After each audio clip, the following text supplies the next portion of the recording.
Maintenance అన్నది CrPC 125 section ప్రకారం ఒక కేసు అంటే విడాకుల కేసు నడుస్తున్న సమయంలో ఆ యొక్క అమ్మాయి ఎవరైతే భార్య ఉందో భార్య యొక్క పోషణార్థం అని చెప్పి కోర్టులు ఇష్యూ చేసినటువంటి ఎంతో కొంత మొత్తాన్ని మనం మెయింటెనెన్స్ అంటాం.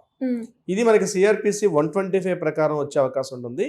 ఈ మెయింటెనెన్స్ కూడా మళ్ళీ రెండు రకాలుగా ఉంటుంది. ఒకటి ఇంటర్ మెయింటెనెన్స్ అంటారు, మరొకటి పర్మనెంట్ మెయింటెనెన్స్ అని అంటారు. అంటే ఇంటర్ మెయింటెనెన్స్ ఏంటంటే మధ్యంతర ఉత్తర్వులు చేసేటప్పుడు ఎవ్రీ మంత్లీ ఇంత అమౌంట్ ఇవ్వడం కోసం చెప్పి కోర్టు ఇష్యూ చేసిన ఒక ఆర్డర్ని మనం మెయింటెనెన్స్ కింద చెప్పుకోవచ్చు. అట్లా కాకుండా అలిమనీ అనేది ఎలా వస్తుందంటే, అలిమనీ అనేది విడాకులు అయిపోయిన తర్వాత, విడాకులు కేసు అనంతరం తర్వాత కొన్ని ప్రత్యేక పరిస్థితుల్లో అలిమనీ అంటే ఒకేసారి లంసమ్ అమౌంట్, ఒకే ఇంత మొత్తం అమౌంట్ లంసమ్ అమౌంట్ అంటే వాళ్ళు మాట్లాడుకున్నటువంటి వాళ్ళకు ఉన్నటువంటి సోషల్ స్టేటస్, వాళ్ళు ఉన్నటువంటి ఇన్ని సంవత్సరాలు కలిసి ఉన్నారనే విషయం మీద ఒక లంసమ్ అమౌంట్ని కోర్టుకి అడిగినప్పుడు కోర్టు ద్వారా ఇష్యూ చేసినటువంటి అమౌంట్ ఏదైతే ఉంటుందో దాన్ని అలిమనీ అంటారు.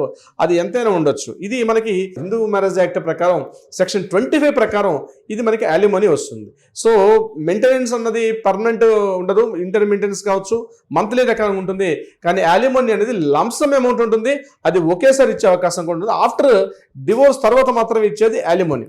కానీ కొన్ని సందర్భాల్లో అలిమనీ ఇప్పుడు మీరు అడిగినట్టుగా ఒక కేసుకు సంబంధించి అంటే మెయింటెనెన్స్ అదేవిధంగా అలిమనీ వస్తుంది అంటే వస్తుంది కొన్ని కేసుల్లో చాలా కేసులు వస్తుంది.